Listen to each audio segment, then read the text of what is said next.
Nachádzame sa pred zámkom Topolčianky, ktorý slúžil ako letné sídlo prvého československého prezidenta Tomáša Garrigua Masaryka.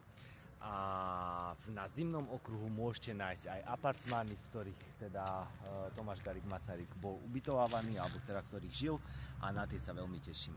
Priatelia, poďte sa so mnou na to pozrieť.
Dúfam, že sa vám zámok páčil, ukázal som vám to, čo som vám ukázať mohol. Momentálne sa nachádzame v časti, ktorá sa využíva teraz ako hotelové priestory, čiže dokola tohto zámku máme vstup do jednotlivých izieb.